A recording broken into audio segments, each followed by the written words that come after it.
Back in this thing, man. Pick up where I left off at. Now, what I was saying was,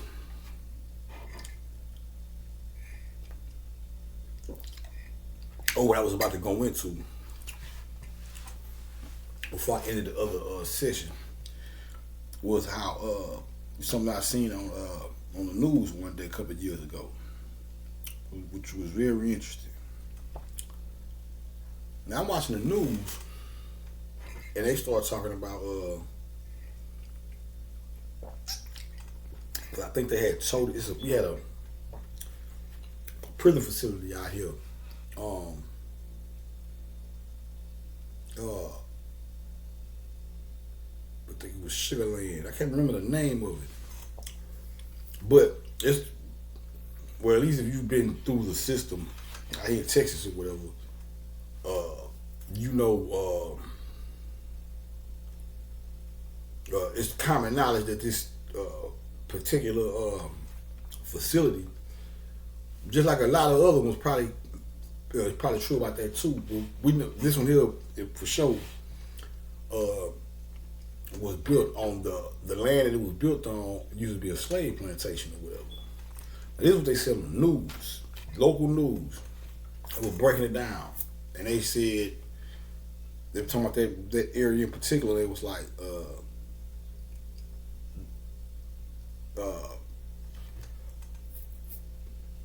it was the when they abolished slavery, I guess they felt like they had to replace that free labor somehow, some way.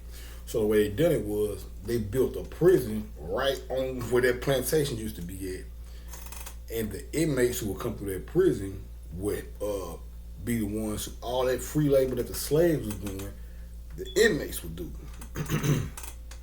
So they may have been talking about that one, that news segment may have been talking about that one penitentiary in particular, but the things, what they said about that facility,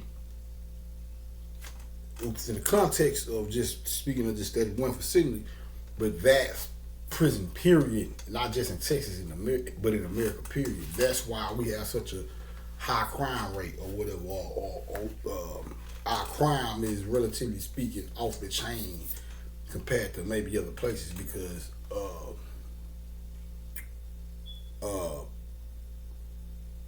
what they did was created a crime culture. You create a society. Because don't let anybody fool you. The biggest gangsters is the government and the people that run the world, whatever you want to call it. So they create a crime culture. You create this crime culture. You excuse me. Yeah, so you create this crime culture. So therefore, when you create this crime culture, then you look at black people coming from the bottom of the barrel or whatever. You create a culture to where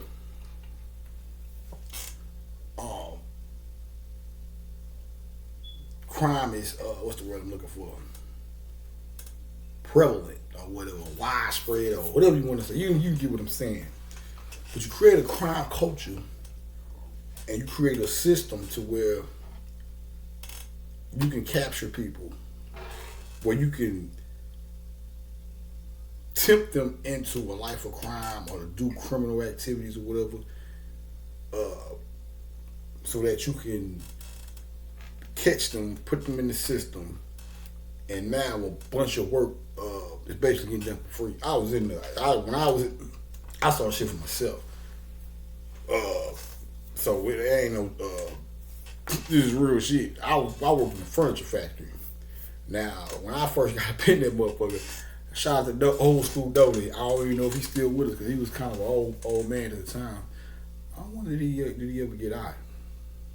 And I think he made parole before I did. Matter of fact, old school though. Shout out to old school. Old school's on point. I walked. Before I got to Give Blue is the facility I came home from. I never went to a hard body whole squad. That whole squad a bad motherfucker though. I was at where I was at GIS unit in Beaumont, which is like a little, because the way it go is you go from the county, then you go to what you call it? You go to the county, then you go to a little what do you call it, motherfucker? It's basically a little temporary unit to where you go to the county, and it's like basically a processing type of unit where you can't stay more than 2 years or whatever, but you go there, and I guess that's where they classify you, whatever. You ready to send when they ready trying to figure out where they're gonna send you as far as the facility you gonna do. You got transfer facility, basically that's what it's called. Because the transfer facility, then you got units where you go and do your time. The transfer facility, nobody stays there no longer than 2 years, because that's just somewhere you go as like a holdover. And if you only got like 2 years, or you gotta say you get a 2-year sentence and you got 6 months from the county, you'll go there and probably do like another 6 months parole from there, et cetera, et cetera. But anyway, when I was on that unit, we was in a whole squad, but it's kind of a small unit, so they didn't have no big fields for niggas to just be out there chopping shit down. But then, because at first we weren't even working over there. The only people that was really, because it was a split. You had state jail, you had the TDC. State jail is like, I think the most you could do in state jail is like 3 years or 2 years or some shit like that. State jail is like for, smaller crimes or whatever. And then, regular penitentiary, just regular penitentiary. But so GIS was a transfer facility. So at first, when it was split, you had TDC. These just the guys waiting to go to, whatever unit they're gonna go and do the rest of their time at. And then the state jail dudes is basically they do their time right there. So because it's a small amount, I think it's like 2 years. I think state jail you're gonna get up to like 2 years or some shit like that. So the other side of the unit was state jail, where they only dudes are only doing like 2 years and shit like that, year or 2 years, some shit like that. So at first, the only people that was working was the state jail side, but we didn't have a whole squad, so they'd just be like laundry, SSI, which is janitors, kitchen workers and shit like that. And the TDC guys, we didn't work or whatever. But then they switched right before we left based off of we left from over there based off of but I was gonna leave anyway because I had too much I had 10 years, so what prompted us leaving is that boy Mike, man. That goddamn I'll show you, we're gonna get into that. I'll give you the journey real quick, but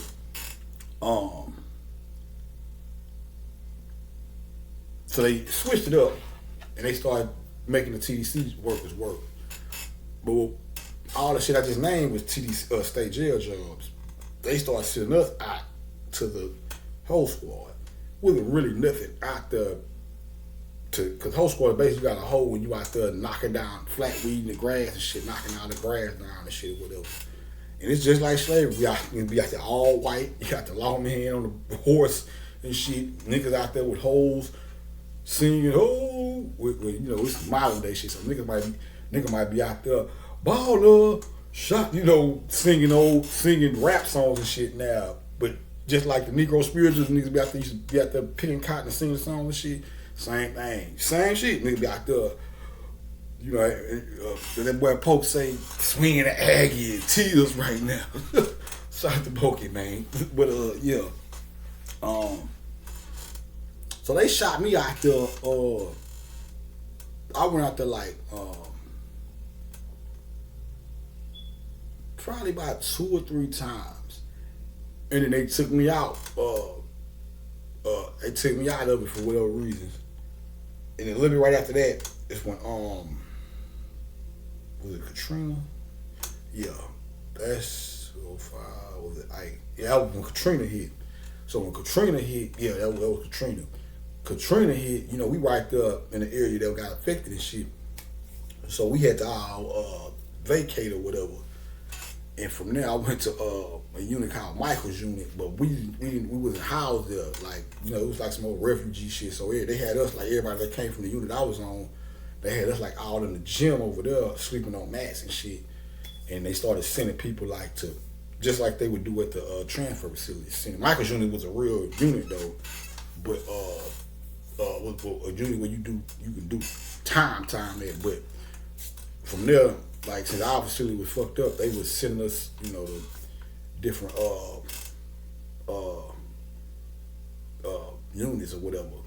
But it was called Michael's unit. It was crazy because it was like I went through Michael's unit. I stayed there like 2 weeks or whatever. Then they sent me to Gib Lewis or whatever. So when I went over there, it was crazy because, like I said, they sent us to Michael's. And then right when I looked, that was 05. And I got out in 09. And I got out right after Michael Jackson. Mike died. Mike made the transition that July. I went home that December or whatever. So it's like, that was some whole spiritual shit too. And even after Mike passed, that's when I first had like a real like astro. I think I told that story before, but I'll tell it another time. I don't want to get too far off track. But anyway, so when I got to Gib Lewis unit, they put me in the furniture factory. I remember I went there at old school. I tried the old school, man. I don't know if he's still living or not. It's been a while, but old school, like, I'm still gonna tell you right now. You want to do the least work as possible? Tell them you want to be a SSI.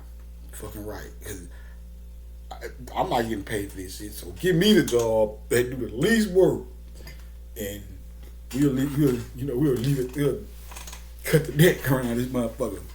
So when I got up in that, because you can be a janitor within the furniture factory. Where you can be a janitor on the unit period, but then you got the furniture factory where you can clean up around there and shit too. So that's what I was doing. But they was in there making furniture and shit, painting and all this shit. And I'm looking at this shit, straight free labor. Wherever all this furniture and shit was going, because they was telling us where they were from, what the according to the story is the furniture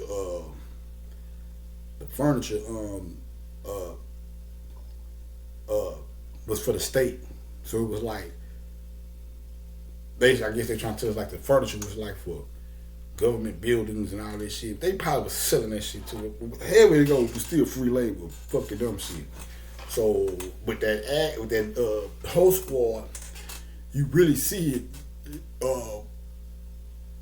When you really see that slave element when you get that whole squad. You know what I'm saying? Like I say, you got the goddamn lawman on the horse. He like the overseer. Niggas out there, we hitting on the hood, whatever the fuck niggas singing, and that whole ass shit there, and that's a whole nother world. But so I seen this shit with my own eyes, and then just working in that. So they tell you, well, you working off your debt to society and all this whole shit, blah blah blah. But I seen it with my own eyes. This shit is slavery. It's just a new form of it or whatever. So that's my take. That's what I'm saying. In the developing years of America, after they quote unquote freed the slave,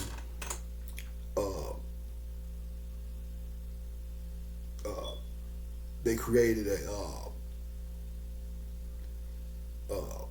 criminal element in order to filter those criminals back into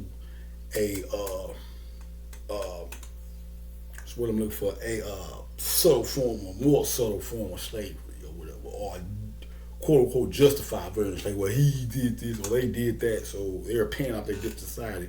When really, we can take it back to what the goddamn people said in the news forecast, the news broadcast, which was, they give it to you right there. They say it's straight up A to B. We ain't got to go through the long stretches. It straight up told. It just straight up said they was a plantation. Slavery got abolished.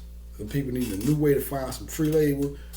Built the penitentiary, and all the people that went through that penitentiary did all the things that them slaves once did, and that's how the That's you could take that as a microcosm to the macrocosm of the prison system. Period. In America, at least, or whatever. And I know some places they get paid 2 cents a day and all this old weird shit, but it's still pimps and hoes. 30. It ain't no. I ain't never heard no fair pay in so many words. I done heard, and I hear you don't get paid a lot. You get some shit called good time, but if you got an aggravated sentence, you don't even get good time. So it's like even that. It's like the guys who get the good time, they work, and the more they work and get. So I don't know. I had aggravated time, so I don't know how that shit work, but it's credited to the work time is credited to the. They get credit on their time, and they can not shorten their time, but help them make parole earlier. But it ain't necessarily fair because you got niggas who don't have no goddamn, who got aggravated time that's working, and if you working with aggravated time, you just working. It ain't no good time and this time, and let me add aggravated time ain't. You didn't have a. That's why I said I don't even know how that shit worked like that. It was irrelevant to me. But I was just saying it to show you how, because I was telling you in the other one that, because we was basically talking about taking it back to the reparation thing. Which, what I was trying to say was, that was just one example of how slavery still exists to this day, because we were saying, well, slavery is, we should get reparations based off slavery, which, like I said, it's a bigger picture than just some guy. This is a spiritual redemption. When you look at reparations, that's the lens that the white man gave you to look through. Minor shit, it was some money, but who wanted it? If you got money and they still controlling shit, it don't really matter like that. So and like I said, it's still, like I said, when you think about redemption or excuse me, reparations, like I say, for niggas talking about reparations, you need re-education. That's what niggas really need. But what I'm trying to say in so many words is, what we got coming, or what we're going into, is bigger than just reparations, because reparations is capped off into niggas getting some money. It ain't all you ever heard was 40 acres and a mule. You ain't never heard 40 acres, a mule, and control, or black people being back in positions of power to create a better living environment for us as a whole, and not just America, the world, period. But like I said, it's baby steps, man. This shit wasn't fucked up overnight, so ain't shit gonna be fixed overnight. But the first step to trying to correct anything, you have to make sure your mind is correct and you're looking at shit through a clear lens and not some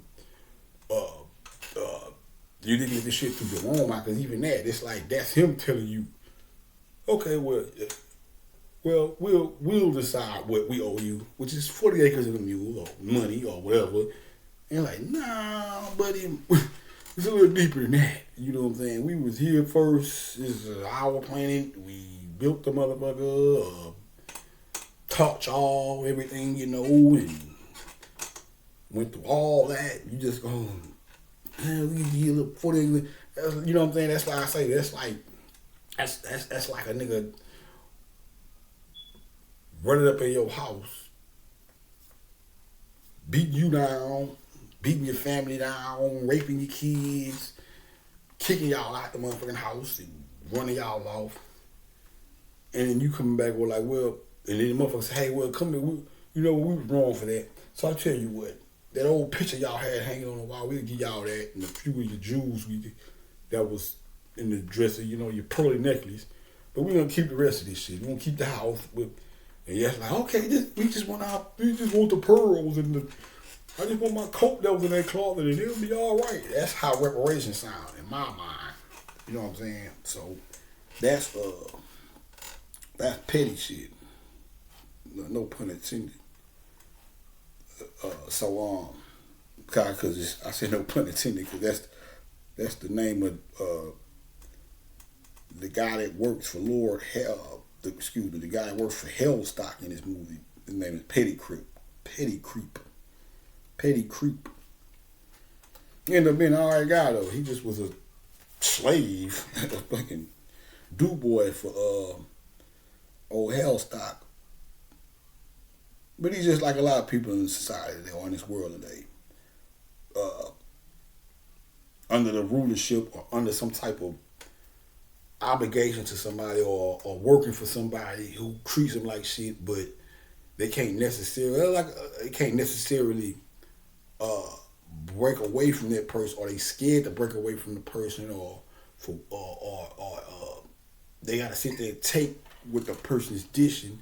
Kind of like a lot of people in the entertainment world. It be like shit going on, and motherfuckers can't say nothing because if they say nothing, the people who butters their bread will stop buttering their bread, and they'll be fucked up. Or they scared to get the carpet yanked from up under them or whatever, because you done made a career. Your career is based on dealing with people who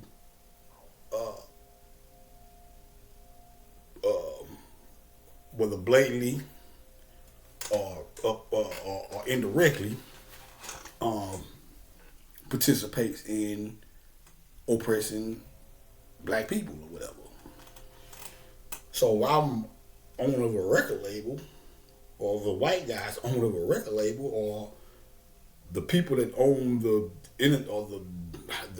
studios and shit, or whatever entertainment branch a person may be in, if they own or deal with entertainment, but in the same breath,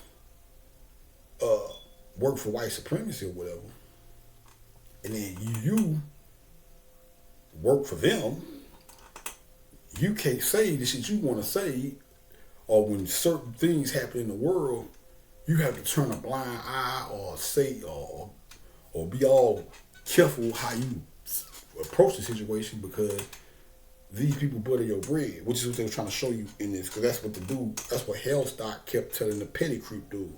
Don't forget who butters your bread. Don't forget who butters your bread. That's what these, and not just entertainment, just period. When you in that high, I guess you can say, high profile celebrities or people, you know what I'm saying? When you work in that industry or whatever, that's why a lot of times shit happens. A lot of people don't speak up because they speak up, certain shit start happening with, they lose a deal or phone calls are made or don't deal with him no more or this, that, the third. So that's what that reminded me of. The Petty Creep dude reminded me of. But anyway, but that's why I was saying about the whole thing about reparations. It's bigger than that, man, because like I said, that's like thinking with blinders on. That's my chopping this podium, man. My 7th and 8th grade literature teacher. I remember her. She used to say that. She's like, there's a lot of people walking around with blinders on. I think she was. I'm not. I don't know. But I think she definitely was a spiritual person, because sometimes, like I said, she was a teacher, but she would put in the midst of her teaching on a particular subject, something might strike or trigger her, and she'll get to teaching us some old, she'll start telling us stories and shit. She'll still be teaching us things through the story, but it'll be more about life. It will come back to the actual lesson, but she used to say people walk around with blinders on. And that's what it is. That's like walking around with blinders. You think because when you think slavery, the first thing you think is just America, plantations, white man. Woo. But if you don't think it's still forms of that going on right now, like I say, all the diamond mines and shit over there and sweatshops and all that shit. So it's like it's deeper than just we are world class people. We're not just even though America may be the whether ground zero for this resurrection of black people, we are world class people. We international. So if I'm thinking about redemption for because that's not the only part about slavery in America. It's not the only part of our plight. It's not the only element of our plight. It's a global thing. But if you I ain't lying, if you look at just based off of the average person's attitude towards, like I said, this was a hot topic about a year ago when the whole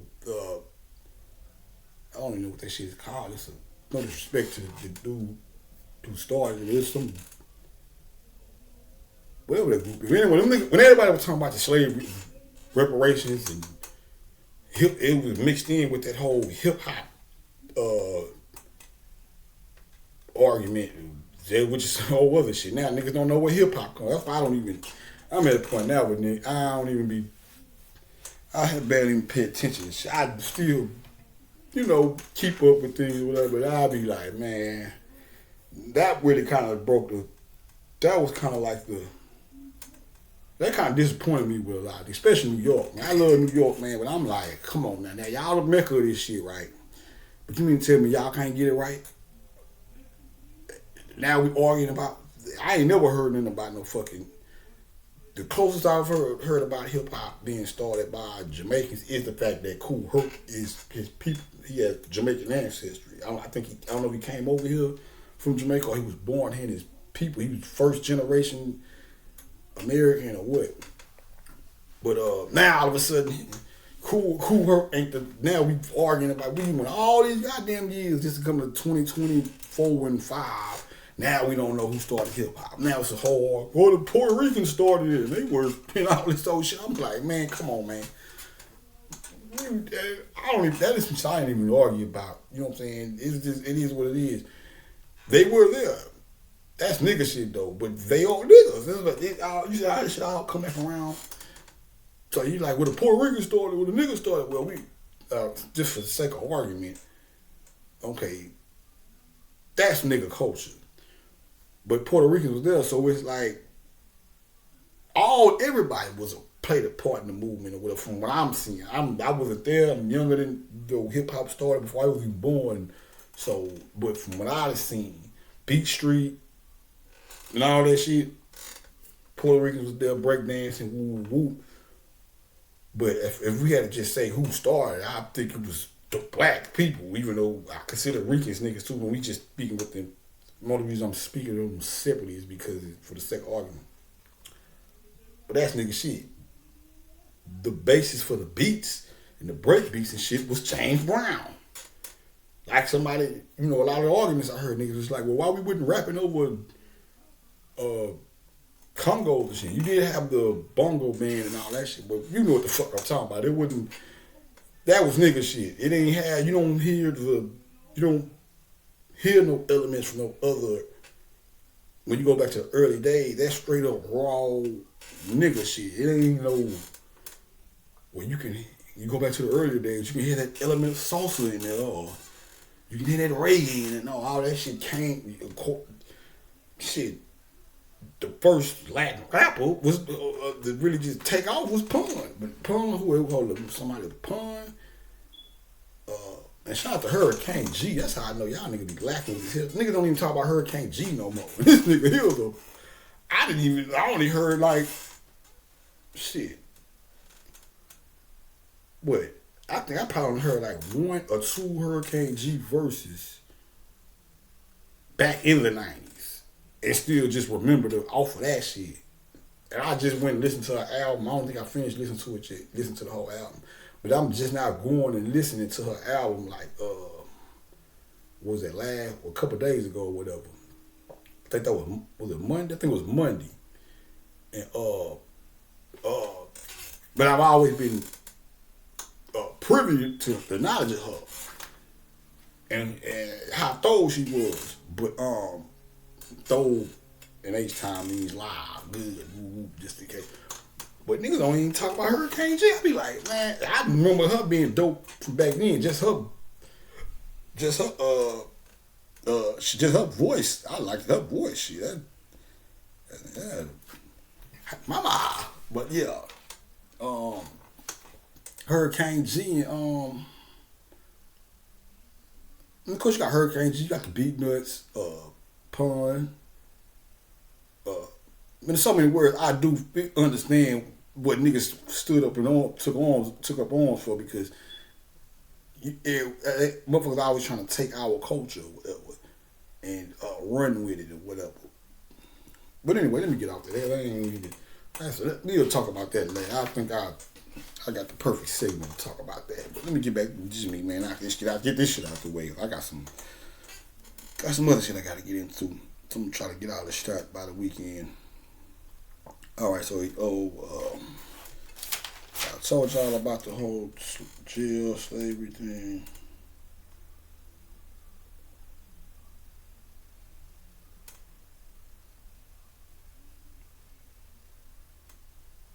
Yeah, so basically some of the words he told her. She asked him about the. He says, "I see you hate the English. I see why y'all hate the English." Then he tells her, we got out of slavery and they offered us 40 acres and a mule. And she said, what happened? He said, well, he said, they let us out of slavery, we started singing and dancing. Then she said, she said, well, what happened? No, he said, everybody started singing and dancing. They told us they were going to give us 40 acres and a mule. The lady said, well, what happened? He said, well, we're still singing and dancing. So, scratch the reparations. When he said about the still singing and dancing shit, ain't nothing wrong with singing, ain't nothing wrong with dancing. But, man, that's awesome, because that shit go back to fucking... Man, I'm trying not to take up too much time, but that should go back to when I told I don't know if y'all ever seen the video where I spoke about when I went to go see Creed. I seen a couple days before I went to go see Creed, I was looking at Rocky where Apollo died, and I was looking at it. Now I'm checking him. He coming to the fucking ring and shit. Living in America. This nigga dancing, hopping around and shit. And I noticed by the time he got in the ring, he was already sweating. I'm like, hold up, bro. I say, you got a whole boxing match in front of you. Not just a boxing match. You got this fucking Russian killer in front of you. You need to be preserving all your goddamn energy. You know, that's how I'm looking at it. I'm like, by the time he get to the goddamn ring, he already sweating. I'm like, I just, had that epiphany. And so you know what, man. I went to go see Creed that next week. Me and a little chick. And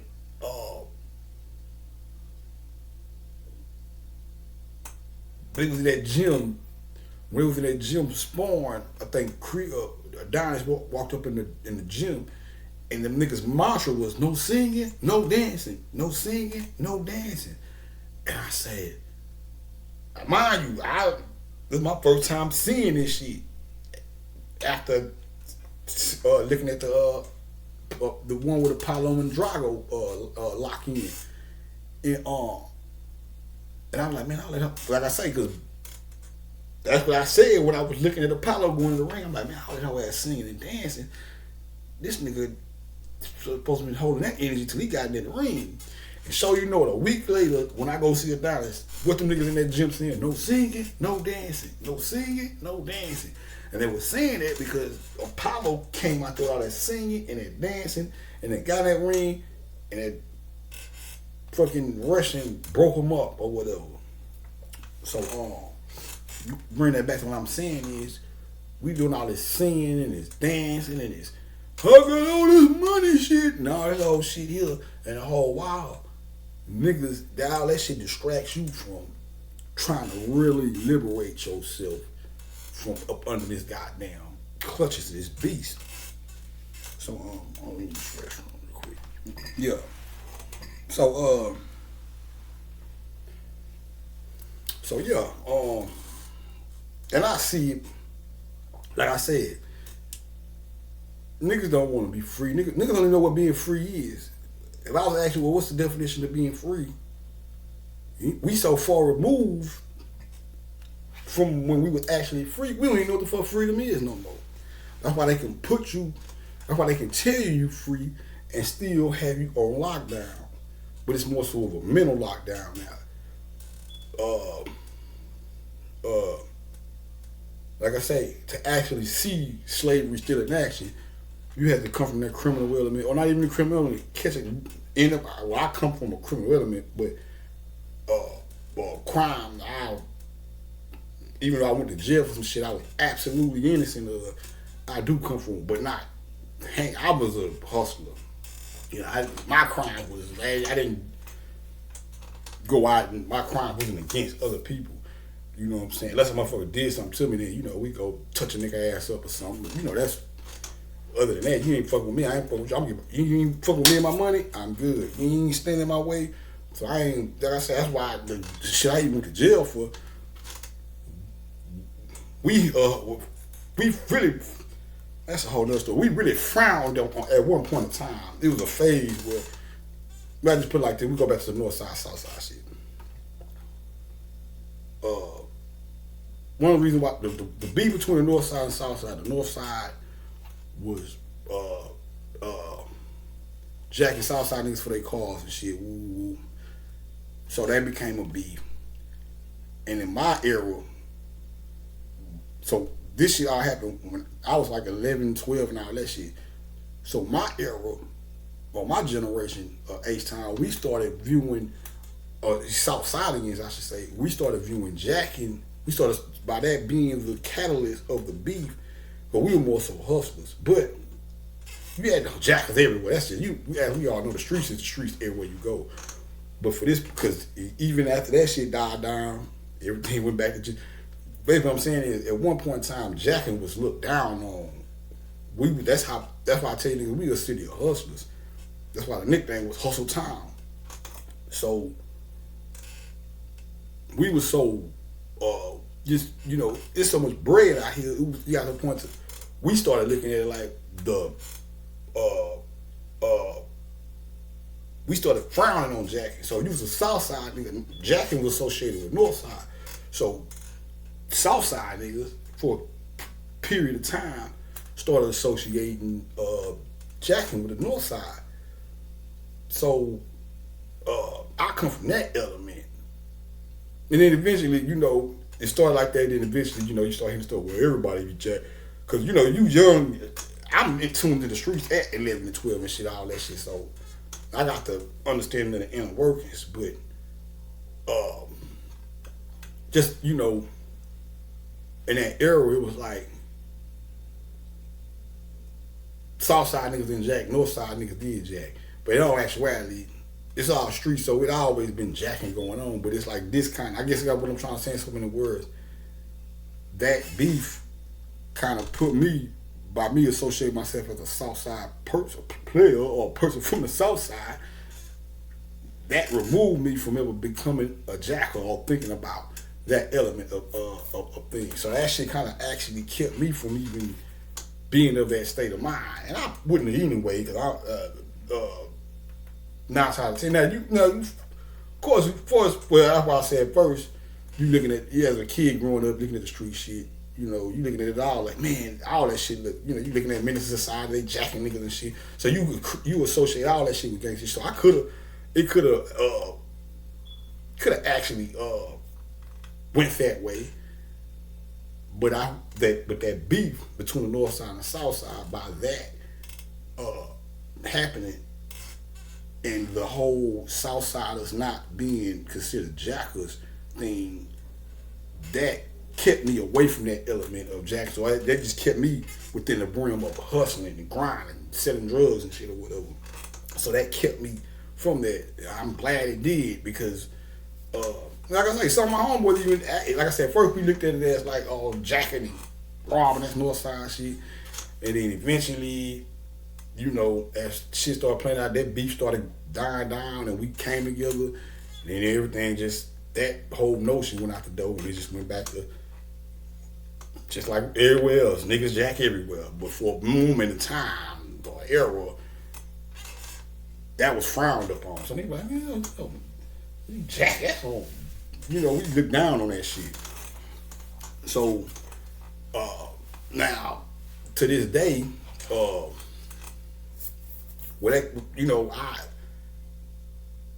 like I say, I ain't here to just really put the hammer on them there for whatever they do or whatever.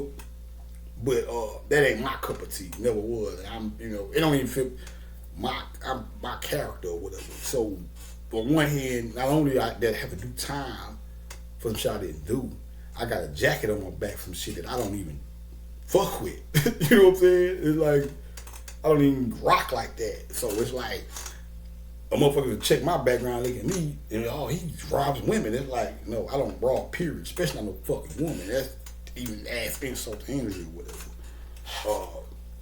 But I can't. Let me go on, get this shit out the way. Man, I can go back over some of this shit, 'cause I can't talk about it the way I want to, because I'm trying to hurry up and get through this. So I can't just. That's why I'm kind of scrambling a little bit. But let me get this out the way. Maybe we'll have a session where we can just talk about some.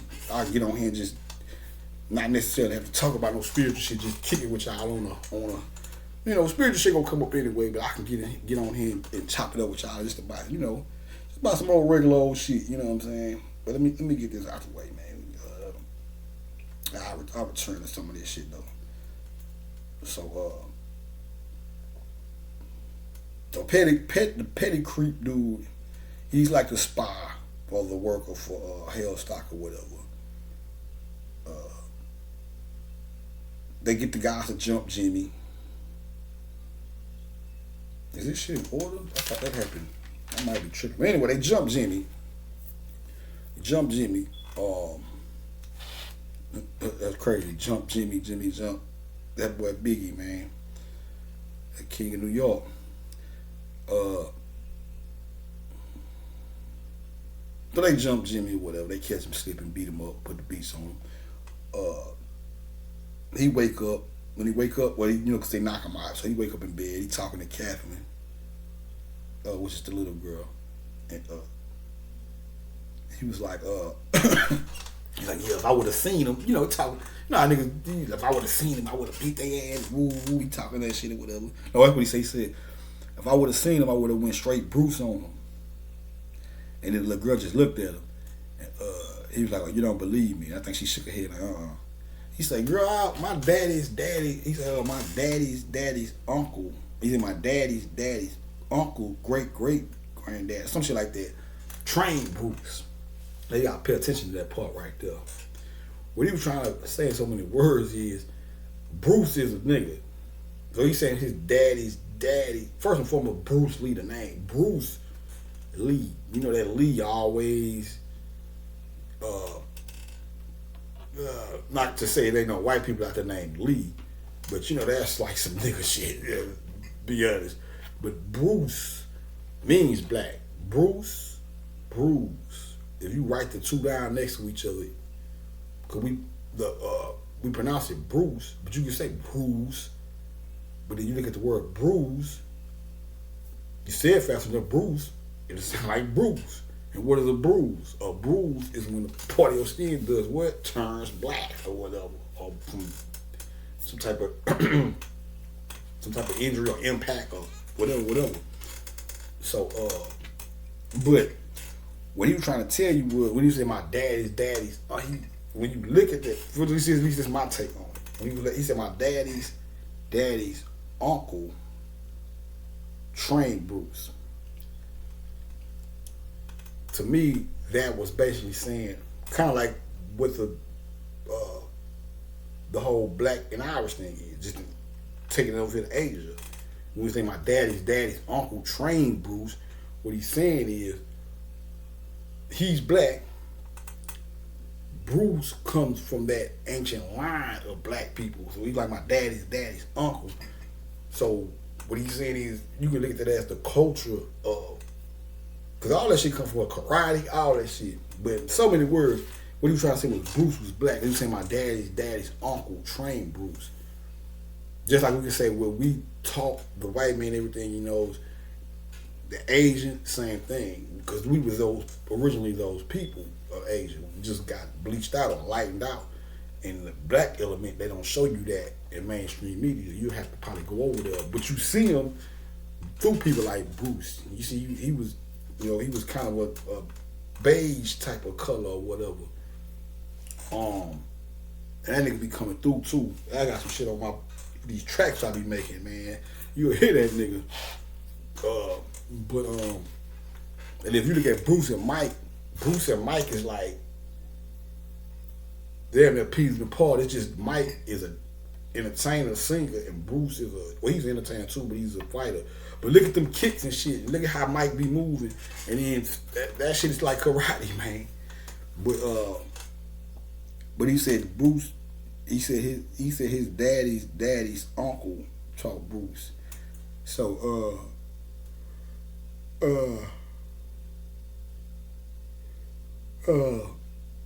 that's what I got from that. What he was trying to say with that, but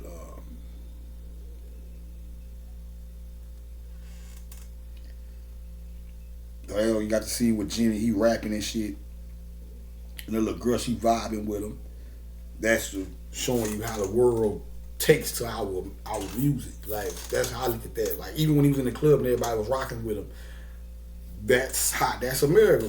That's the whole thing of how us in America influence people all the way over the world, all around the world with our music and our rhythm and the way we do our thing or whatever. That's why they was rocking with him. You know what I'm saying? He rapping and shit. She kicking it with him. Just trying to show you that they fucking with it. You know what I'm saying? So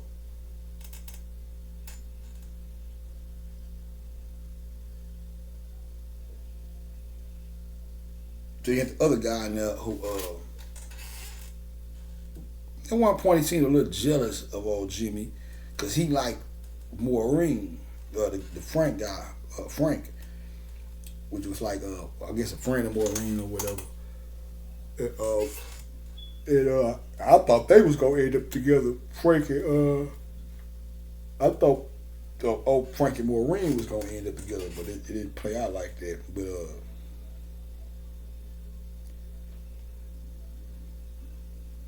he took his toupee off and said he's not perfect. He said he took off his toupee and said he's not perfect. And Commissioner trying to win her over. Whatever the hell, okay, he did that. I don't know why I wrote that. What was it? I thought I was going to go somewhere with that, but I can't even remember where I was going to take that. But let me go ahead and knock this out, man.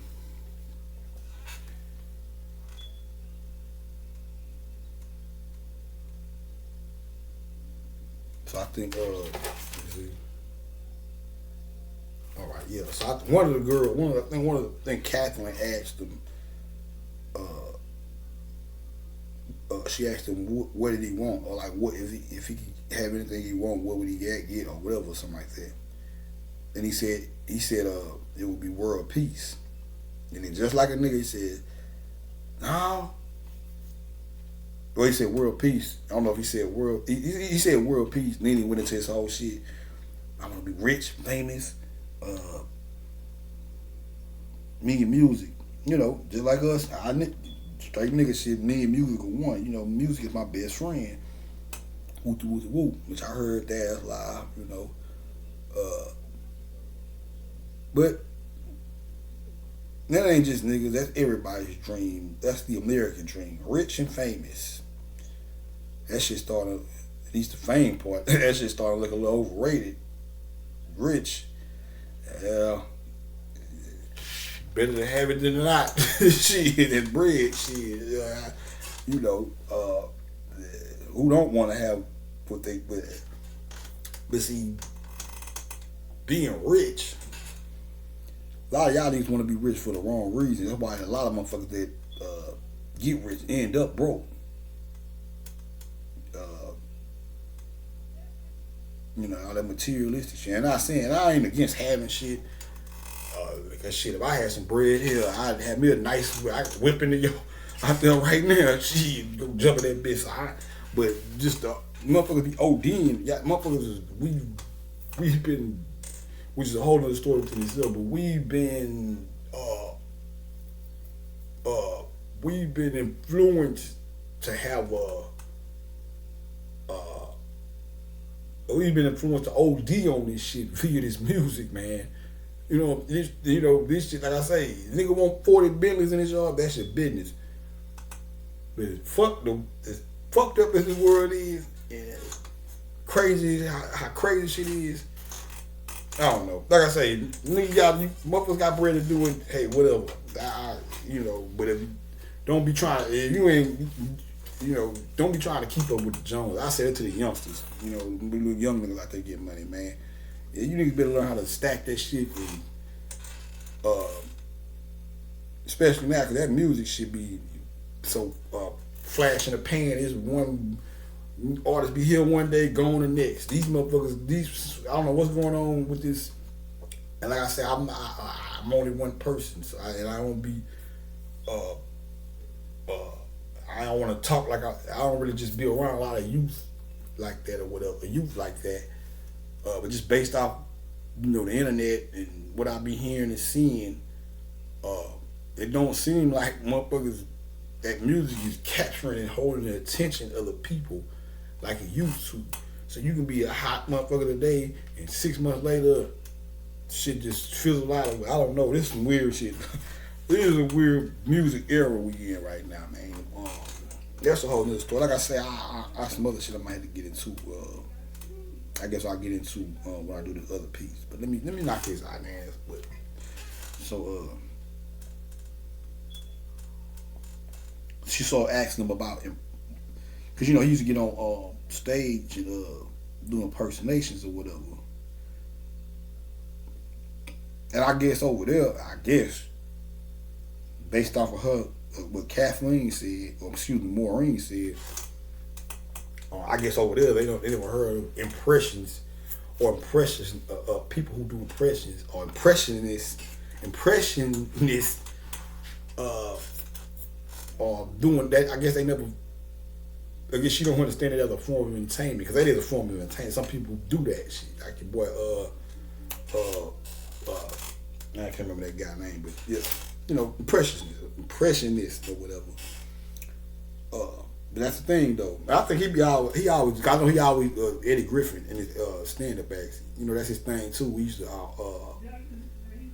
I think one of the ones I remember him always doing good was that shit crazy. Sammy Davis Jr. That was the shit he used to. That's one of the impressions I remember him doing. But he was always on that type of shit.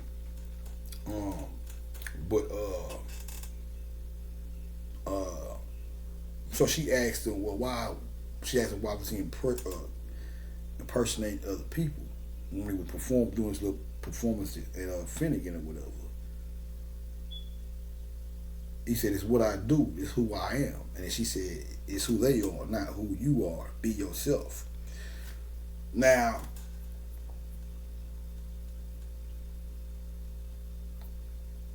like I said, it's not no super.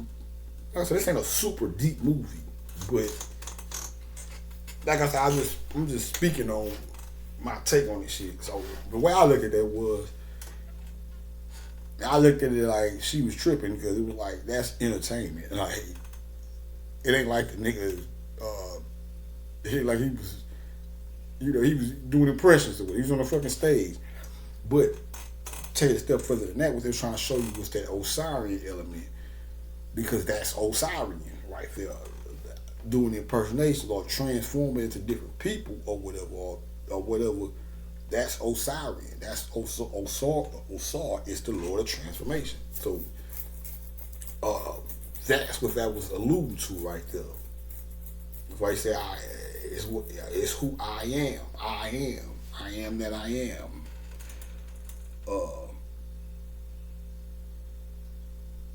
And she was like, well, Kathleen loves you because of you, not him. That's what she told him, or whatever. Talking about the little girl. Right, so. Okay, yeah. So, She told him that. Then they went to the little dancing scene. I liked that little scene right there where they was doing a little dancing and Jimmy, when you coming back? Kind of remind me of that scene from Matilda. I think it was Matilda, where they was dancing to Lovey Dovey Ones. That was a cool little scene right there. Something about some scenes I'll be liking for some reason. Maybe it's the kid element of it. I don't know, but yeah, that was crazy too. That boy, hell, they're trying to show you the vile, cold nature of these people, man. And not all, like I say, I know you got cool white folks out there and cool Englishmen or whatever, like I said, but we talking about that ruling element. And they trying to show you the coldness of it because the Hellstock used to get on his horse. When he would get on the horse, he would step on the back of the petty creep dude. Petty creep is an old man, and he got his man bending over, and he's stepping on this nigga back to get on a horse. That would be crazy shit. So now,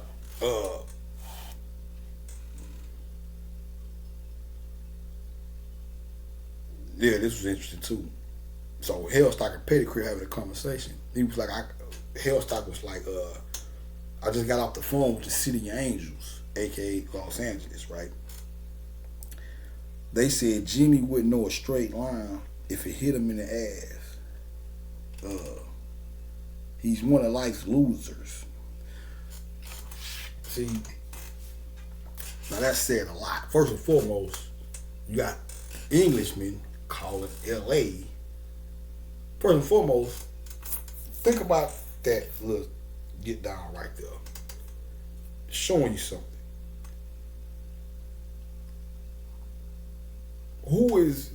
First and foremost, who did he call in Los Angeles? To me, that's like referring to the whole, that will tell you how these people be watching the whole spy culture of the American government or whatever. So it's like, well, let me call. He called America. Well, who is this dude? Oh, they look now. He's a nobody because he, upcoming rapper or whatever he's trying to be or whatever. But basically, to me, that's how they look at us. Even Bobby used to say they underestimate us. That's why. That's why niggas in America, ghetto niggas, or a lot of a lot of people that are the head of the snake of the resurrection, or so many words, would be niggas in America from the ghetto, because we are the ones that's furthest removed from the benefits of the higher ups or whatever you want to call them. So it's easier for us to see that we are oppressed, as opposed to some nigga that might have grew up in the suburbs around number of white people with a lot of money and shit. He don't understand he under oppression because his life may be so good and maybe going to private schools or whatever and having money, and he don't see the boy. He don't get to see because when you, that person in particular would be closer to the high society or closer to those who implement shit that keep the ghetto niggas fucked up or keep the hood fucked up or whatever.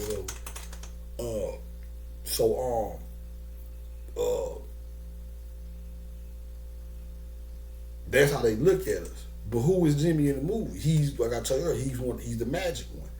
He's the one that goes over there and saves the day or whatever. But in the eyes of Los Angeles or the government or the people or whoever the fuck he's supposed to call or whatever, he ain't shit. Oh man, it's just one of them ghetto niggas. That's how it happened. Yeah, niggas you threw to the side, the ones you say, oh, I ain't nobody. Them ain't them but drug dealers and pimps and pushers and prison fillers. And yeah, that's them niggas though. So that's what that was about. Like, he's one of life's losers. You know, who the fuck you calling losers? And boy, the whole while he the one that came and put the motherfucking became the thorn in the side of this hell stuff. man, hell stock guy, whatever. So that's how they. But in so many words, that's the way I look at it is that's how they look at us in the hood. Oh, they don't know shit. They ain't nothing but a bunch of losers and blah blah blah blah blah whatever. So he said one of life's losers. Then he said like you, petty creep. So you see how he swept him by him being however on whatever pedestal he feel like he on. That petty creep being under him, even though petty creep is white and worked for him, he swept him under the rug swept him over there with Jimmy them. He said he was like one he said Jimmy's one of life's losers, like you petty creep. So he gets petty creep to call Jimmy to try to buy the bar. And then Jimmy motherfucking ass, he with it. Now,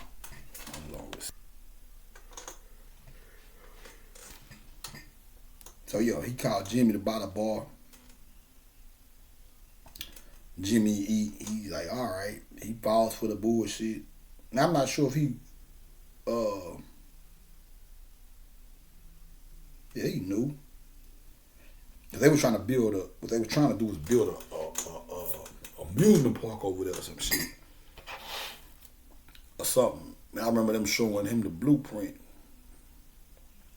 Or them talking to Jimmy about it, Kathleen and them or whatever. Or Maureen, excuse me, I keep getting them mixed up with.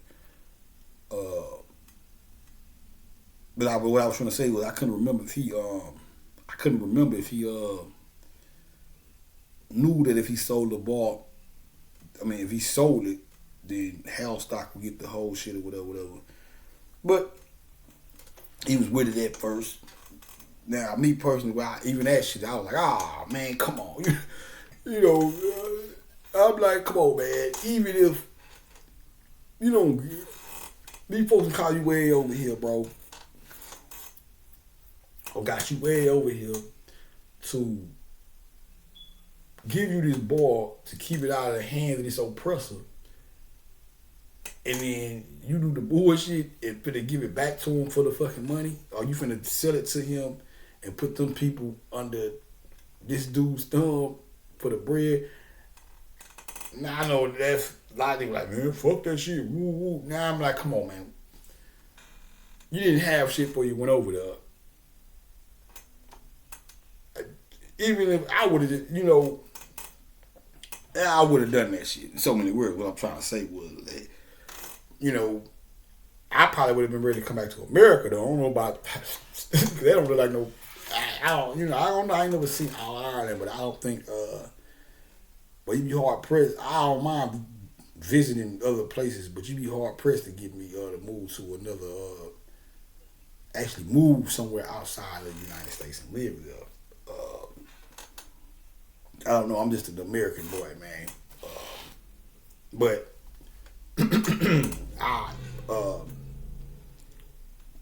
I wouldn't mind traveling around the world and visiting other places, but I don't think I would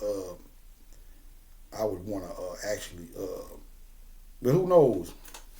But I'm a U.S. American. That's why I like to make my distinction because America is us. America, it's not the government. America, all that shit is indigenous to us or indigenous people shit. And the United States, that's why I sweep the government under that. You have to make some kind of distinction because even if you be like fuck America, but really when you say fuck America, you saying fuck you because America is really us. We're that element.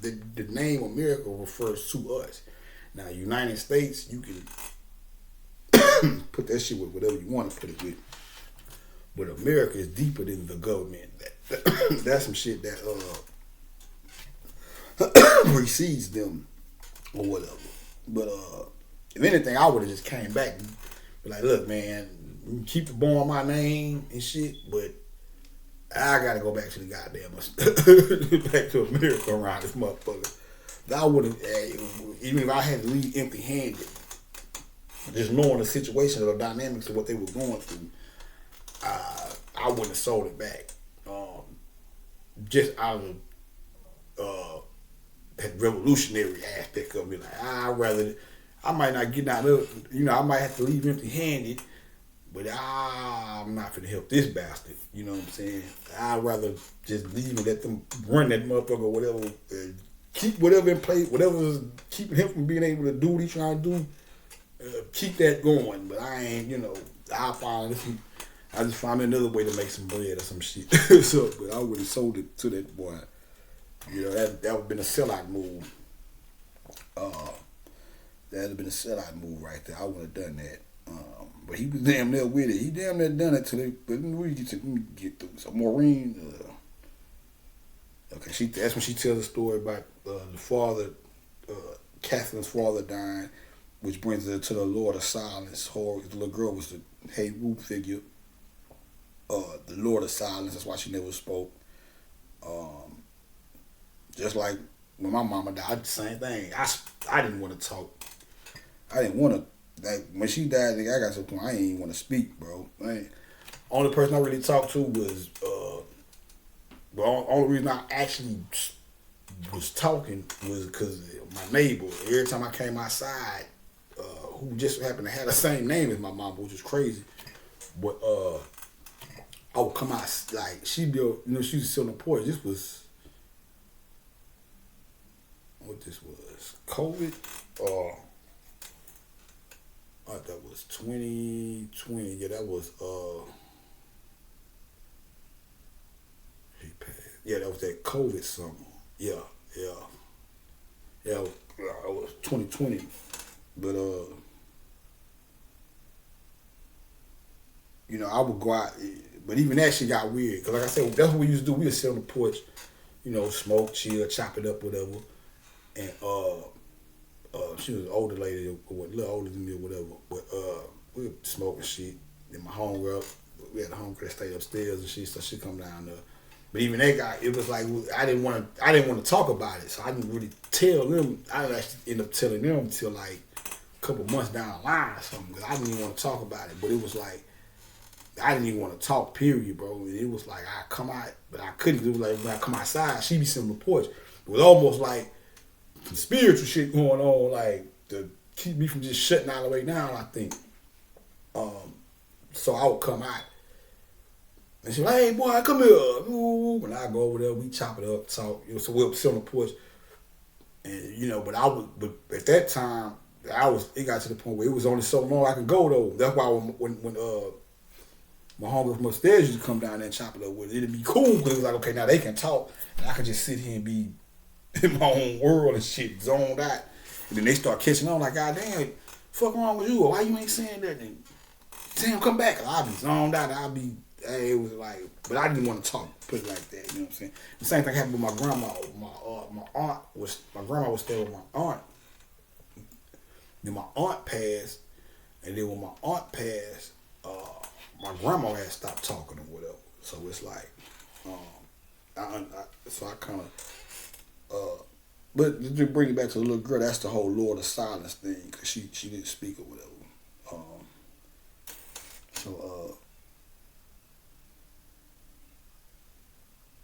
So anyway, we go over to the other scene where they confront old Jimmy, and he's confronted by the protagonist of the movie, the white guys, and they was out there talking shit to him or whatever, and he out there with the girls.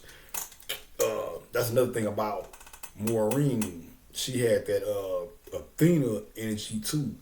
She was the ISIS figure in the movie, but she was ISIS, but they were showing you the Athena or the warrior goddess because she was always the fighter. She was the fighting Irish. A lot of the scenes, she was talking. She was cool and shit, but she would say shit. When this motherfucker say some slick shit, she'd be talking about whooping their ass or whatever. I think she was. But anyway, when the dude came out there, they confronted Jimmy. She was out on the front line, and so they talking shit like, yeah. So he don't know who jumped him yet. So they talking shit, and they like, yeah, blah blah blah. So the more and more they talk shit, the more and more he looking at him. He like, and you would think he's on one point you would think he's scared, but then the more and more I saw, I'm like, nah. He really looking at him like, figuring it out like, oh, these motherfuckers that jumped me. And he was kind of outnumbered outside, besides the girls or whatever. But then the white boy that ended up squabbling was way bigger than him and shit. But he just looking at the nigga and he like, okay, I got you. And they ended up fighting that time. Then they went in the house, so he was I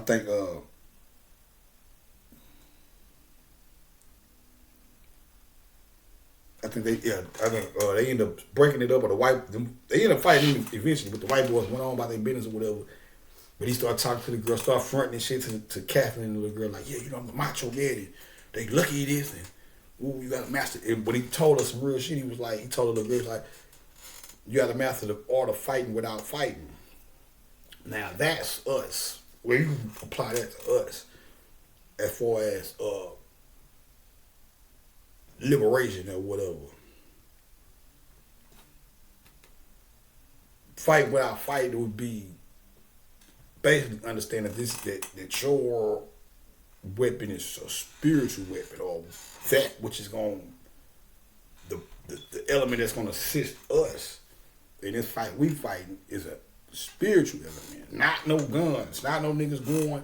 Cause if you go to the gun game and take it to the middle of the street game, you lose. Cause these motherfuckers got helicopters, guns that shoot niggas from millions of miles, all kind of shit.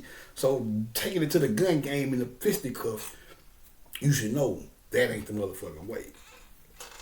But it has to be a way that would prophesize it would happen. So if that ain't the way, then what other way could it be than a spiritual battle or whatever? So, and they can't win. That's a battle. Can't nobody win. You know what I'm saying? So,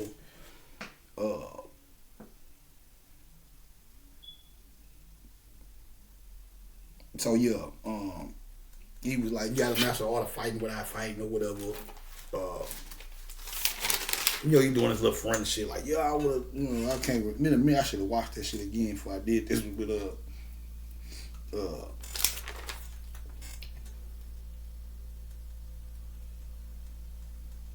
he said, you master all the fighting without fighting.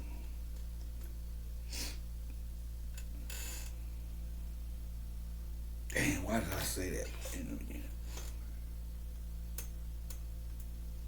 Shit. But anyway, so yeah, and then when you look at it, you'll see the gentrification. What Hellstock basically was doing is what we call gentrification. He trying to take over the land, run the Finnegans would be like the hood or the ghettos in America or whatever. Hellstock would be the gentrifier, the colonizer. He coming to try to take over, run them out, and gentrify the land and all that shit. Blah blah blah blah. Okay, now this way he gets to the dude. The main protagonist of the movie was McNulty. So this is when he actually had to fight. The first time he had the encounter with him after the jumping, when I was just breaking down, they were just talking shit or whatever. And I think Maureen them pulled him on in the house or whatever. Give me 1 second. Yeah, so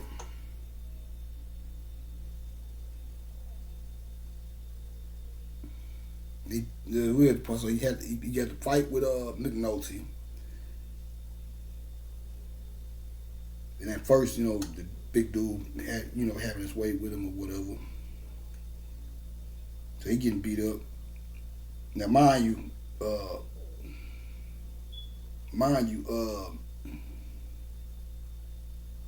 before all this, he used to have little talks with Kathleen. And, he talk about Bruce Lee. Like I say, he was talking about the Bruce Lee thing and all that. So when he in the middle of fighting the dude, he losing, and then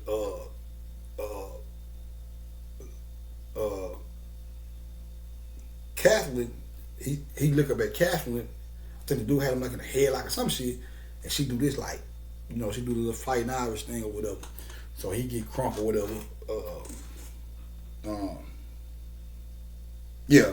She put her fist up. Then he started remembering what he told her about Bruce and all that, or whatever. Then the girls jump in. they start helping him and shit. Where he start fighting, whatever. Whatever. So the little fight scene or whatever. And I say the most important part of the movie that I really want to speak on, I already spoke on, but I guess I'll just go ahead and finish it on that. I didn't want to just. I figured I'd go straight on through the rest of the movie, but anyway, that's why it might seem a little lackluster right now. But like I say, you see the little girl, she put up a fist, and and he remember what he said about Bruce or whatever, and then whatever happened with the fight scene or whatever, blah blah blah. And then after that, that's when they get exposed. I think the Hellstock came was told right after they fight or whatever. I think Hellstock came on the scene while they were fighting or whatever. And that's when he told everybody that Jimmy sold the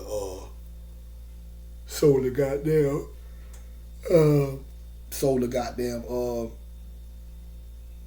pub to him or whatever. Now everybody, so you know how that was. He went from the hero to the villain. Now everybody thinking, I'm like, oh man, even me, I'm like, you sell out of ass nigga. You know, like, God damn, who I would want to be that nigga, man. You know what I'm saying? Not that nigga, bro. Even I was looking at it, but I'm like, oh man, I got this in my black bag. Like, see, that's what I'm saying. You know what I'm saying? That's the shit I'm talking about. They make us look, that make us look crazy as a whole. Like all niggas care about is money as opposed to basically just another example of a nigga putting money over integrity, man. That's how I saw that scene and shit. He made it right, but I like, oh, come on, Jimmy, you gonna fuck him over like that? Which you already knew because he did show you the scene when he on the phone with him, but he hit harder when you see the villagers, you know, when he get exposed in front of the villagers, nigga like, oh, come on, Jimmy, come on, Jimmy Mac, this nigga here, man, he done got down at old Hellstock. No, anyway, he make it right. Somehow I can't. We watched the movie. Somehow it was some other shit going on, but he made it right or whatever. I watched the movie, get the details. It's kind of, it was like, I think some shit. You had to watch the movies because the Asians, like I say, Hellstock was in business with some Asians, and he had to do something. Watch the movie, yeah. That ain't he made it right though, or whatever. He ended up making it right, and then even old Petty Creep got to get his when they fucked over Hellstock. He got to get his little rocks off. Something happened, and he got to tell her. He told her, I don't like butter anyway. I'm a jam man, you know, whatever. But yeah, watch the movie. You'll get you get to see more detail of it, but and then when you watch the end, that's why I put that part right there. And at the end, this is where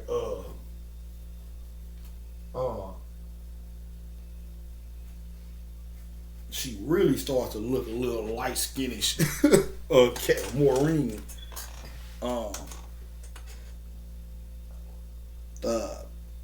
And this is at least to me.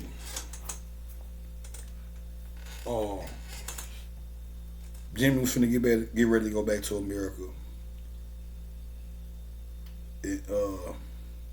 I think that's what made the little girl finally speak, which would be the opening of the mouth ceremony. I think she said, "Jimmy, don't leave." I think that's what she said, if I'm not mistaken. So she spoke for the first time. So it took Jimmy to come and do everything he did just to make her finally start back talking or start back speaking or whatever. That's the opening of the mouth ceremony.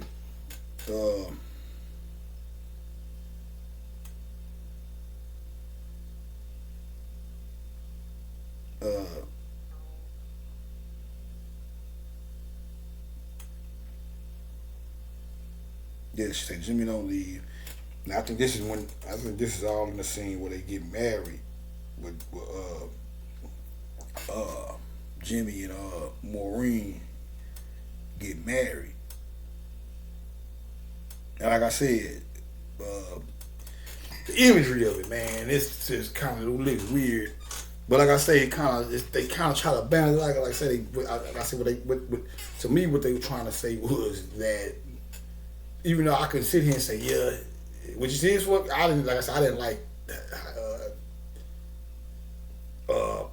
how you left Monique on. I guess like I said, you don't even know the backstory of this shit. I guess he left Monique on the altar or something, or whatever. Then you got one part of the movie where he was like, I like my women's poke teeth. I like my women swim or whatever. And each his own to each his own, man. I know I said the thing about, and you know I said the thing about the white man and the women, liking the women with the slim bodies because they look more like boys and shit. Now I'm not saying it's all white folks, because you got some white dudes that are not gay, you know, but it's a when you start when you do the math, do the science on their history or whatever, when it was in Rome and shit like that, that was their culture. You know what I'm saying? And then when you go back to the caves, they didn't have a culture, so they didn't know what the hell they were doing because they didn't have no rites of passages to show them how to live a civilized, upright life or whatever. So it took years and years of the Moors going over there, training them and raising them up to a certain level or whatever. And even when they start getting learning and educated or whatever, they took the education and ran them up with it. And as you can see, but so when I say that, I'm not saying that all white dudes is gay, because you got some white dudes that be ready to squabble just like some niggas be ready to squabble if another man touch them on the ass or some old wild shit or whatever. But I will say this much though, show you how the difference. Now one of my homies, he ended up when we was in school, he ended up moving and going to school. We from A-Leaf. We were going to AIT. He ended up moving right down the way, probably about a 10-15 minute drive from the hood. But where he ended up moving to, it was like more white people, more of a white area or whatever, or more white people. Because when he ended up going to school and shit, it was predominantly white people. That's when he ended up, when I think he moved our senior year, something like that. But that was one of the things that nigga said. He said, man, we talking about gym class. He said, man, bro, them boys different. He said, them white boy be doing gay shit, bro. Like, what you mean? He's like, man, they be in there grabbing each other nuts and ass and doing all kind of. Now, I didn't see that type of. Now, I hate to do it to you niggas, but that was that was 2000. I think he moved over to. He went 9th grade, 10th grade.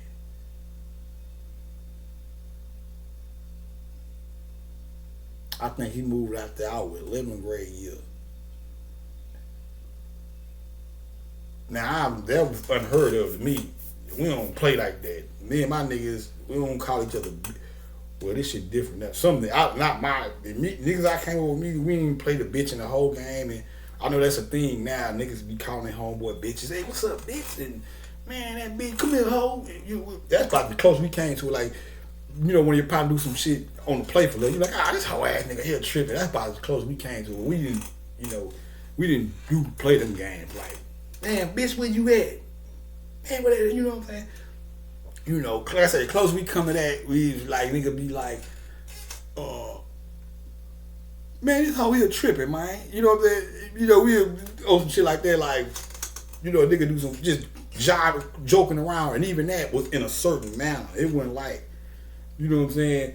That's about the closest niggas got to it. Like, and even me, even that was kind of like a little bit, you know, but for my part of the shit, they're like, man, this hoe here, man, bitch, this hoe always eating, you know what I'm saying? Woo, or something like that. But,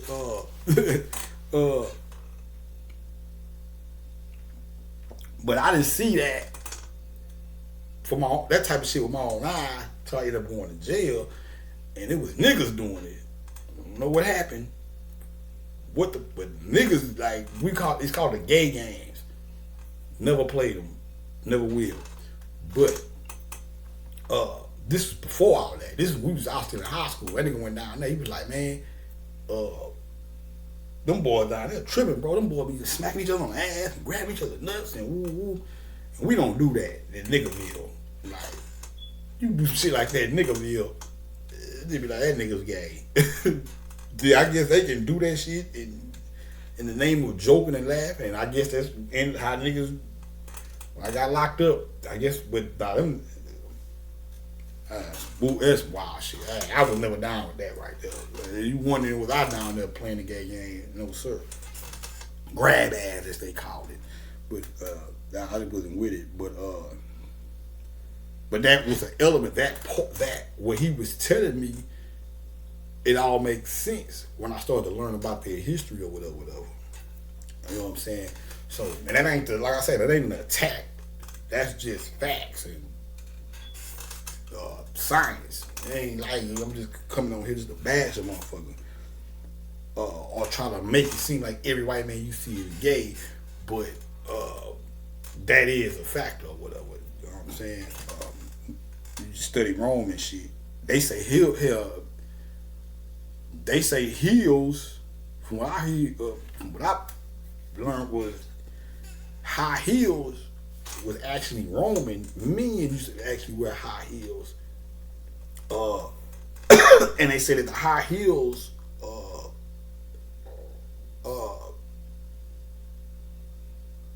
was some shit. They was imitating animals or some shit with the hooves or some old shit, but the high heels was originally men shit. But they say the women started wearing them because the men were so into each other in Rome that, or in Greece, I think it was in Greece, all the same shit damn near. But Greece, the men were so goddamn into each other, the women couldn't get no action from them. So the women had to start, which goes back to this shit about the flat booties and the fat chest and the skinny shit or whatever. But they say that the women had to start making themselves look more like men or more masculine just so they can interact and have sex with the men. This shit I learned or whatever. So a part of that was women starting to wear high heels like men or whatever, or the white men or whatever. I don't think we ever wore no goddamn high heels, niggas. It ain't your time. It ain't your time. And you ain't gotta put your high heels and shit up, women. You motherfuckers be making that shit look sexy. But that's what they say the origin of that shit comes from. They say the original high heel rockers was Romans and Grecos or whatever.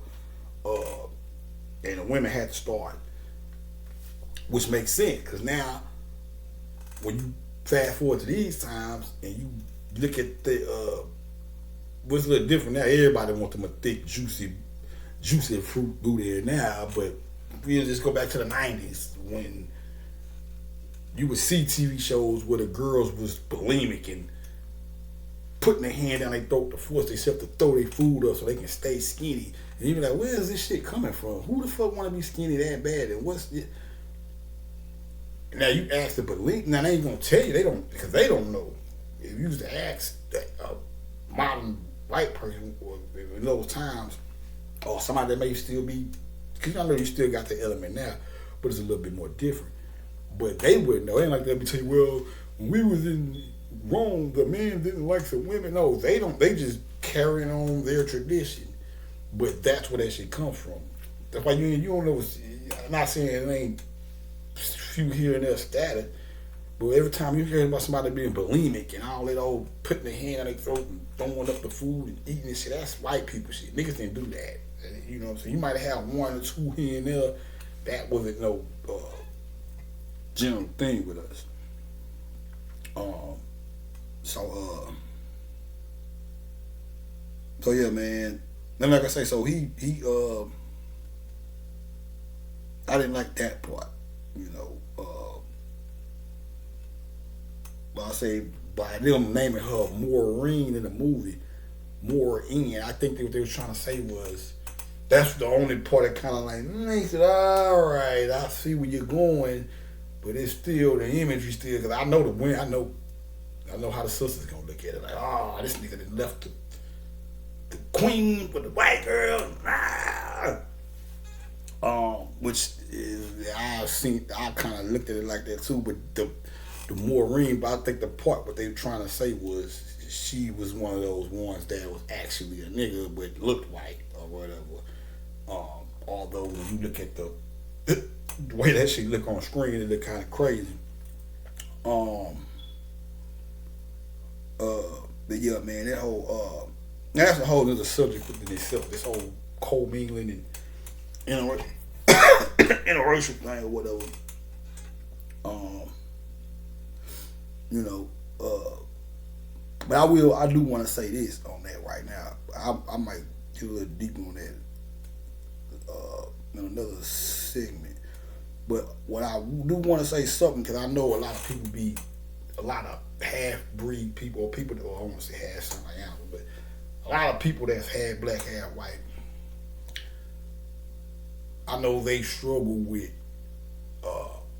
feeling like they're not black enough, or wondering are they black enough, or wondering is the fact that one of their parents, just the fact that one of their parents being white makes them less black, or whatever. What I will say to them is like, I wouldn't worry about that.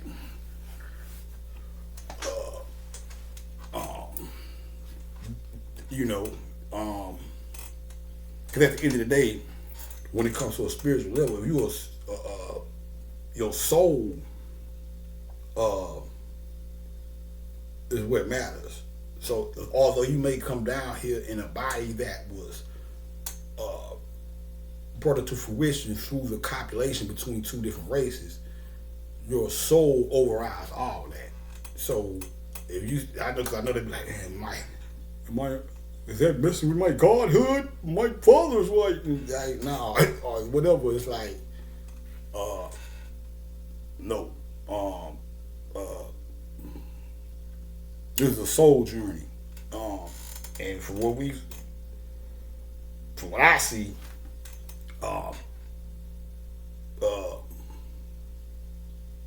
coming through here with one parent being white and the other one black doesn't necessarily stop you from, you know.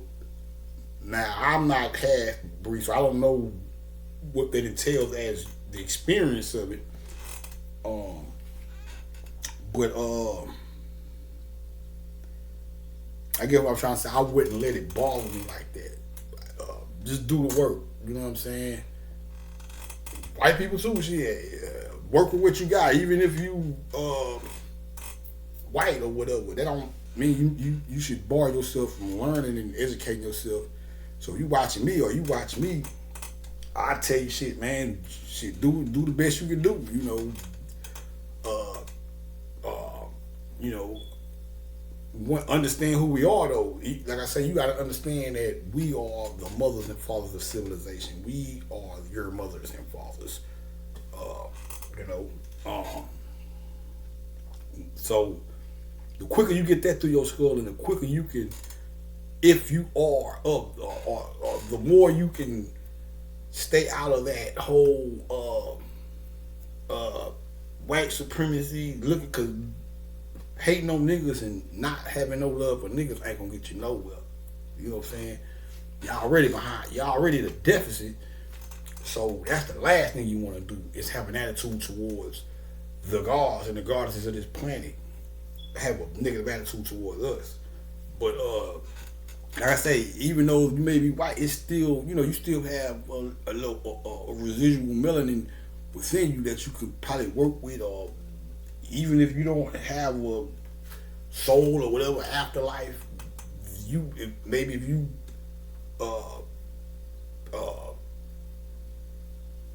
you know, study this information, the more you educate yourself with this conscious information, for lack of a better phrase, you know, maybe it'll make your life a little bit easier, or while you walking around this motherfucker, you know what I'm saying? So I'd advise y'all to study this shit too. And I know some people like, oh man, You can't. The white folks talking about you can't tell them to study magic. They might use it against us. Well, I mean, I hate to bust your bubble, but the motherfuckers you need to be worried about, they already know all this shit and study all this shit and been using this shit against you all these years. So, too late for that. You know, I'm just talking to regular, everyday old, regular, everyday white people walking around here, or whatever. Don't let, you ain't got to just, although you may be white, you don't necessarily mean you have to bar yourself from this information or not partake or deal with this info or whatever.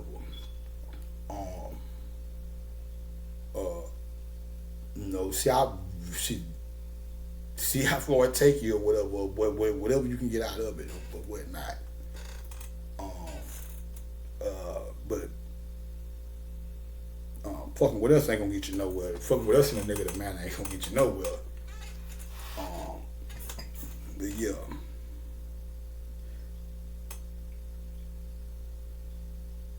I'm trying to see. I think I speak on that in my next video. Yeah, that's a whole thing, and I'm trying to really go ahead and cap this one off. But I was finna speak on something else. But I involve that in this next joint I got coming up. I wanted to say something else about the whole black and white thing, or whatever. Like I say, man, everybody came to do what they came to do. That's what the Oracle said in the Matrix, right? So,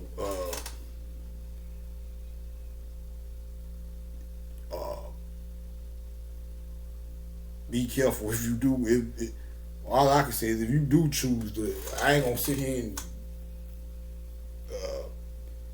it's a whole nother thing. But all I'm gonna say is if you are black and you do partake of white women and all that shit, or white men or whatever,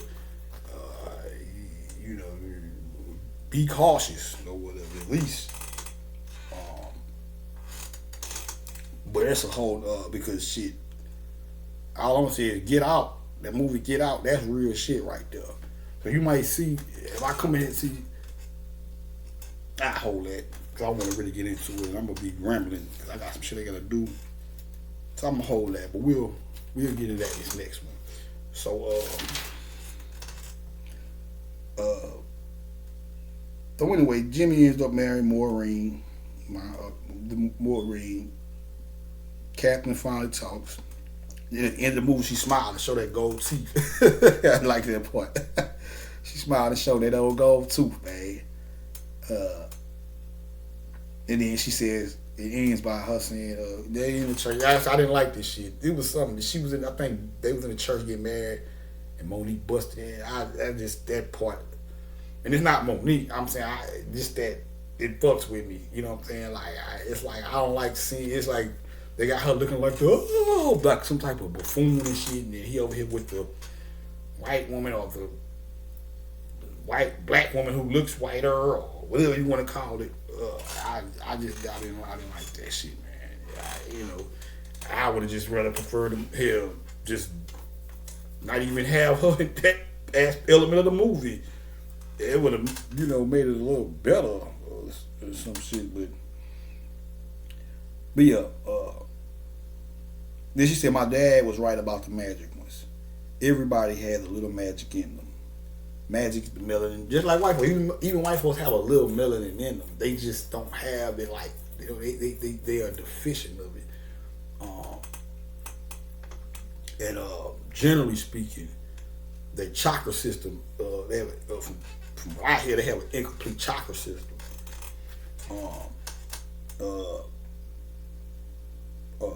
But like I say, who knows, man? Do what you do, and see where you end up at. So meditate, do all that shit, just like even I ain't gotta say that because you got a lot of shit. A lot of white folks, a lot of niggas just not getting into all this shit. A lot of white folks are already doing this old shit under the banner of New Age, and so no matter, I guess what I'm trying to say is, no matter what race you are. you should be about the business of educating yourself. I guess is what I'm saying. But everybody has a little magic in them, so everybody has a little magic in them. Then her name being Maureen, she looks white. Then her name is Maureen, so it's like saying Maureen, or it's like saying it's Maureen or Maureen, or she has more in her. You know what I'm saying? So I looked at that, but I'm gonna get more on. I'm gonna get more on, give y'all more on my take of that. Cause like I say, movies like Get Out, that's the reason. Shit like that is the reason why I couldn't. Growing up, like I said, I'm honest. I could. That's what I was trying to say earlier on the other video when I was talking about the difference between me and the OGs. You know what I'm saying? Which they probably did too. Probably just don't speak on it. But like I said, I didn't come up anti-sex with white world. I never really had. I never have. But I was never against it. Like I said, that's why I think it's a spiritual thing for me.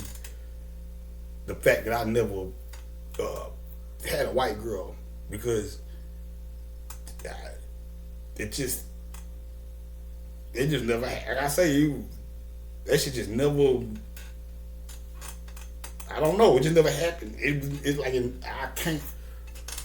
Like I say, I went to the school I went to, multiracial. It wasn't like we just all niggas. We had a little bit of everything or whatever.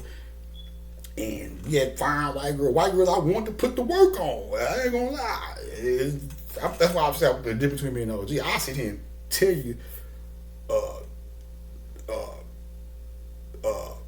I never had plans. I always told myself I would never marry a white woman because shit like Get Out. Because the white girl might be cool, but then you got a family. I don't know what your family into.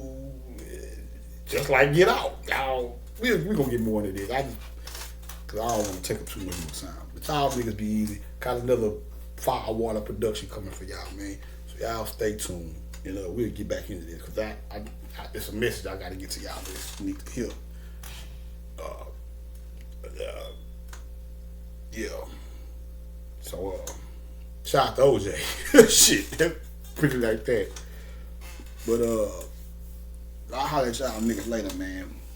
Like I say, trying to stay on the roll, so I should have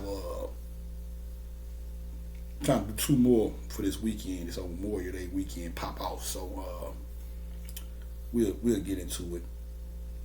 But as for now, holler at you niggas later, man. Peace.